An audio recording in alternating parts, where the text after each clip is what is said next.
Alhamdulillah Fatihil Alim Alladhi khalaqal insana fi ahsani taqwim. Wa ashhadu an la ilaha illallah wahidul hakim. Wa ashhadu anna Muhammadan abduhu wa rasuluhu rahim. Allahumma salli wa sallim ala sayyidina Muhammadinil karim al-munzali alaihi wa innaka la'ala khuluqil azim wa ala alihi wa ashabihi alladhina aqarrabahu bil ghalmin salim. Amma ba'du.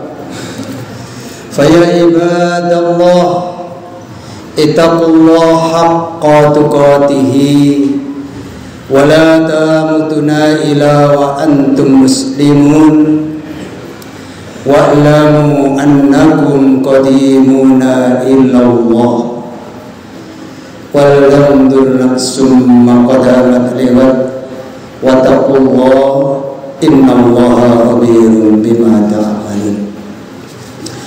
Hadirin yang dimuliakan oleh Allah Subhanahu wa taala, senantiasa kita mensyukuri nikmat Allah yang maha besar yang telah Allah berikan kepada kita, yaitu nikmat iman dan Islam. Nikmat iman dan Islam adalah nikmat yang besar dan sangatlah besar. Maka setan siang dan malam membuat usaha bagaimana supaya manusia itu lupa dengan nikmat yang begitu besar, yaitu nikmat iman dan Islam. Tujuannya setan, kalau manusia sudah lupa dengan nikmat iman ini, maka setan akan mudah mencuri apa yang menjadi niat kita, apa menjadi amalan kita. Kita manusia sebagai hambanya Allah akan menganggap bahwa nikmat iman dan Islam itu nikmat yang biasa-biasa saja. Inilah usaha setan agar kita menganggap nikmat iman dan Islam ini tidak nikmat yang besar, tapi di dalam hati kita bahwa nikmat ini adalah nikmat biasa. Nah, inilah usaha setan sehingga manusia beranggapan tidak perlu merawat iman dan Islam ini yang Allah anugerahkan kepada manusia. Na'udzubillahi min dzalik. Karena apa para jamaah? Kalau kita sudah diberi nikmat Islam, maknanya kita ini akan menjadi penduduk surganya Allah Subhanahu wa ta'ala. Jadi kalau kita diberi nikmat iman dan Islam, menganggap nikmat yang biasa, maka kita akan menjadi orang yang kufur nikmat. Itulah puncak usaha setan, hadirin, agar kita tidak mensyukuri nikmat yang Allah berikan berupa nikmat iman dan Islam ini. Pada akhirnya nikmat ini kalau dianggap sebagai nikmat yang biasa, maka bila Allah Subhanahu wa taala tidak mengampuni nikmat yang berupa iman dan Islam ini kita anggap biasa, tidak nikmat yang besar, maka akan hilang dari dalam dada kita iman ini. Jadi kalau nikmat iman Islam ini tidak kita rawat, maka akan hilang dari hati kita. Maka hadirin, kalau kita sudah diberi nikmat iman dan Islam ini, kita syukuri dengan sebaik-baiknya. Cara mensyukuri nikmat iman bagaimana?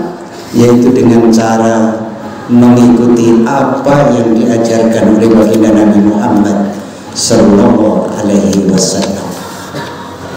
Hadirin yang dimuliakan Allah Subhanahu wa taala, banyak orang yang tidak paham dengan nikmat iman dan Islam ini.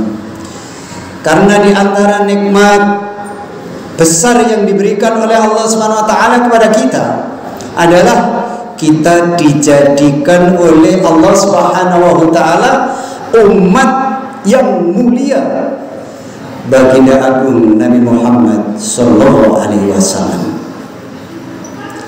Dengan keberkahan sebagai umat baginda Nabi ini, jadi kita dijadikan umatnya Nabi Muhammad.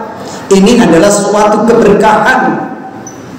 Kita dijadikan oleh Allah semulia-mulianya umat dibanding dengan para nabi terdahulu.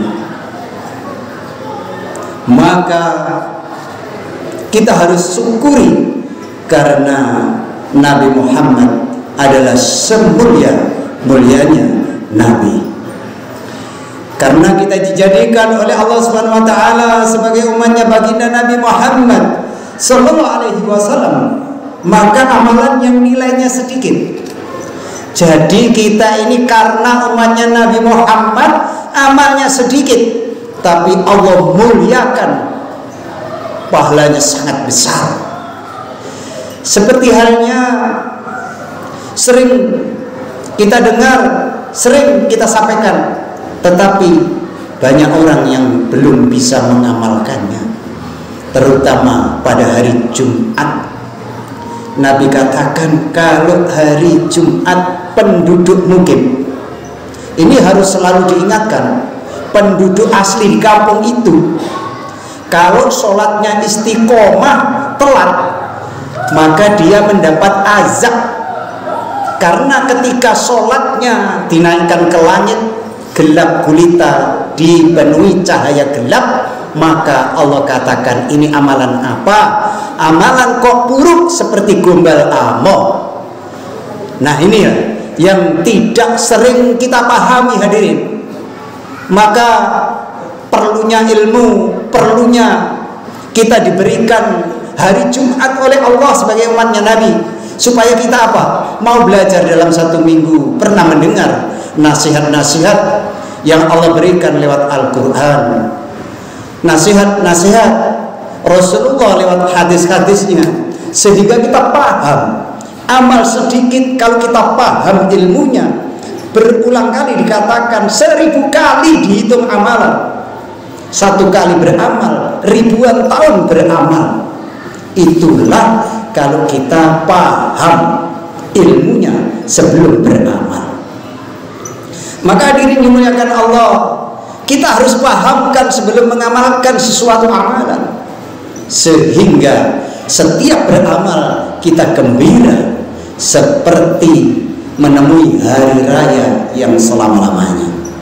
Karena kita dijadikan oleh Allah Subhanahu wa taala umatnya baginda Nabi Muhammad SAW, maka kita mendapat kemuliaan mengamalkan sunnah daripada baginda Nabi Muhammad SAW. Maka kita syukuri, karena kita hanya dijadikan umatnya Nabi saja sudah berhak mendapatkan surganya Allah, apalagi mengikuti apa yang diajarkan Nabi tanpa hisab, akan bersama Rasulullah, bersama rombongan Rasulullah SAW. Kalau kita benar di dalam mengamalkan agama sesuai yang diajarkan baginda Nabi Muhammad SAW. Hadirin dimuliakan Allah Subhanahu wa taala, bukan hanya sekedar meneruskan perjuangan. Jadi kita ini diberi kemuliaan meneruskan perjuangannya Nabi, karena tidak akan ada Nabi lagi hadirin, tidak akan ada Rasul lagi, karena Allah menetapkan umatnya Nabi ini adalah penerus pejuang, penanggung jawab bagaimana masjid ini bisa makmur, bagaimana orang senang duduk di masjid, berzikir, mengkaji ilmu agama, seperti saat Rasulullah bersama para sahabat. sehingga mencetak generasi-generasi penerus yang hebat. Kalau kita duduk di dalam majelis atau di dalam masjid saja tidak kerasan bagaimana bisa menjadi orang Islam yang hebat. Maka hadirin, kita tata mulai hari ini, mumpung masih diberikan umur, mumpung masih diberikan sehat, mari kita gunakan sebaik-baiknya untuk meneruskan perjuangan daripada baginda Nabi, yaitu mendakwakan, mengamalkan, dan bagaimana masjid ini terus sampai akhir zaman bisa kita teruskan perjuangan Nabi, yaitu memakmurkan dengan amalan-amalan agama. Hadirin yang dimuliakan Allah Subhanahu wa taala. Maka Nabi mengajarkan kalau berjuang tidak hanya sekedar berjuang, tetapi baginda Nabi Muhammad SAW senantiasa menjadikan umat ini sebagai penanggung jawab perjuangan yang mulia, yaitu baginda Nabi Muhammad SAW bukan hanya sekedar dakwah saja, tetapi Allah Subhanahu wa taala menjadikan umat ini sebagai penanggung jawab untuk membangkitkan urusan dakwah di mana-mana di seluruh dunia. Jadi dakwah itu di rumah kita adakan taklim, di masjid kita adakan taklim, dimanapun kita berada ada waktu kita kaji itu ilmu agama, sehingga agama ini terus bisa dilanjutkan oleh anak cucu kita. Bukan hanya pengamal agama saja hadirin.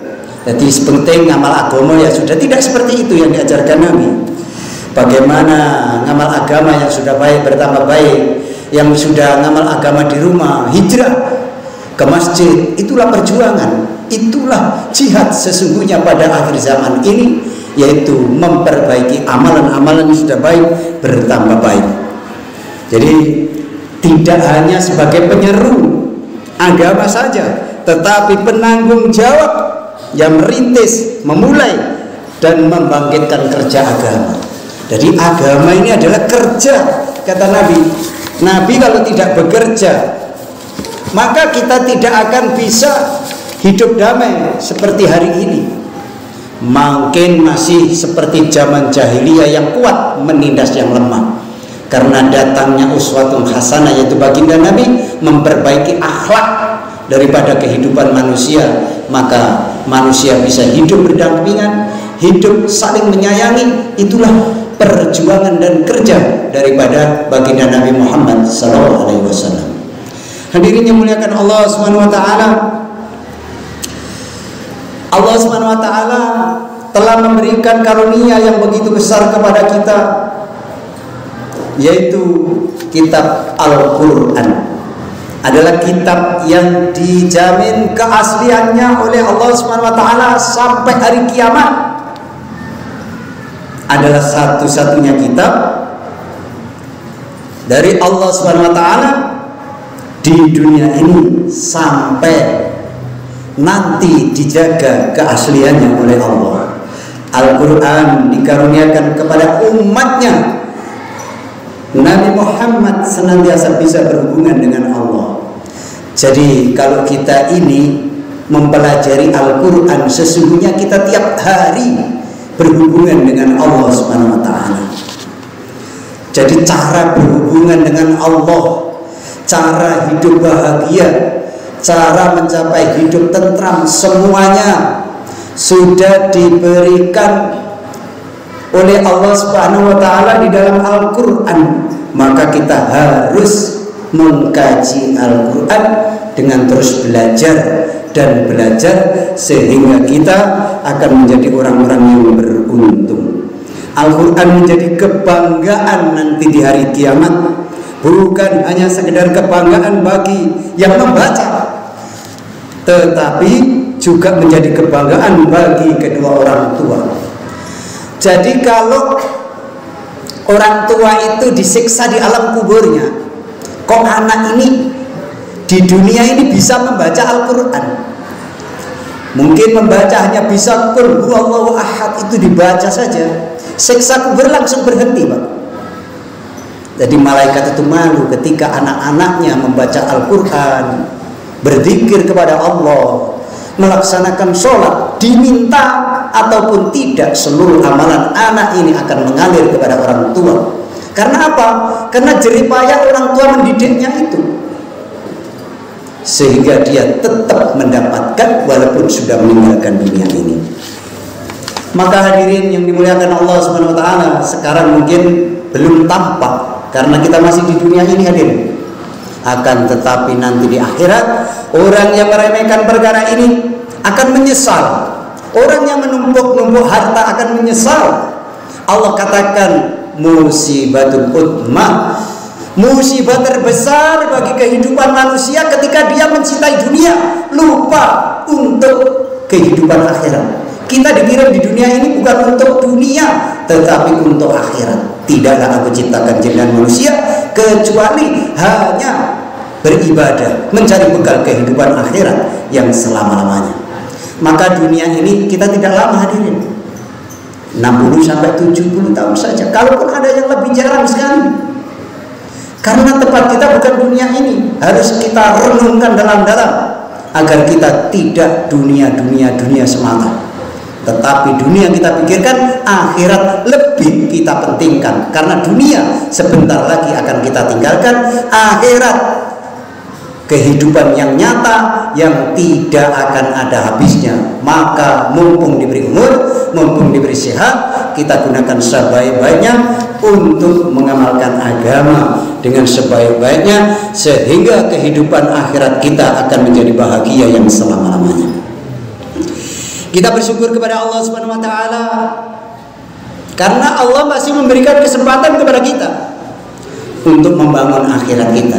Kita masih diberi hidup ini, diberi sehat ini, kita diberi kesempatan oleh Allah untuk membangun akhirat kita. Jangan membangun dunia dan dunia. Dunia berapapun kita bangun akan kita tinggalkan. 100 tahun lagi semuanya yang hadir di sini tidak akan ada di dunia ini, termasuk khotib sendiri. Maka betapa betulnya ayat Allah, betapa betulnya apa yang disampaikan baginda Nabi, bahwa dunia sementara, akhirat selama-lamanya. Hadirin yang dimuliakan Allah, umur itu sangat-sangatlah mahal hadirin. Sedetik bila kita gunakan untuk ingat kepada Allah, kita gunakan untuk ingat kepada Allah Subhanahu wa taala, bisa membeli istana-istananya Allah di surganya Allah Subhanahu wa taala. Sebaliknya, kalau umur ini hanya kita habiskan untuk lontang-lantung menghabiskan mencari kesenangan dunia, itulah yang dikatakan Allah musibatul utmah, yaitu musibah terbesar bagi kehidupan manusia. Dan ini harus kita renungkan dalam-dalam. Ternyata dunia yang saya kumpulkan yang tidak ingat akhirat akan menjadi pertanyaan hisab yang berkepanjangan dan akan menjadikan kita hidup sengsara yang tidak akan ada hitungannya. Maka mari kita gunakan harta kita untuk membangun akhirat kita. Kita gunakan sehat kita untuk membangun akhirat kita. Semuanya yang Allah berikan, mari kita gunakan untuk membangun akhirat kita, sehingga kita nanti ketika menghadap Allah Subhanahu wa taala bisa mencapai kemuliaan, mencapai keridhaan Allah Subhanahu wa taala, sehingga kita akan menjadi orang-orang yang bahagia yang selama-lamanya di surganya Allah Subhanahu wa taala. Jamaah yang dirahmati Allah, demikian yang dapat kutip sampaikan. Mudah-mudahan bisa menjadikan spirit bagi kita untuk betul-betul memikirkan kehidupan akhirat, karena dunia hanya sementara, akhirat selama-lamanya. Untuk itu kita renungkan dalam-dalam. Mari kita makmurkan masjid kita sehingga kita hidup dunia akhirat dalam keridhaan Allah Subhanahu wa taala. Ja'alana Allah wa iyyakum minal faizin al-aminin wa adkhalana wa iyyakum fi zumratil muttaqin mu'minina muqinin. A'udzu billahi minasyaitonir rajim. Bismillahirrahmanirrahim. Wal asri innal insana lafi khusr illa alladziina aamanu wa amilus solihati wa tawassaw bil haqq wa tawassaw bis sabr wa qur rabbighfir warham wa anta khairur rahimin.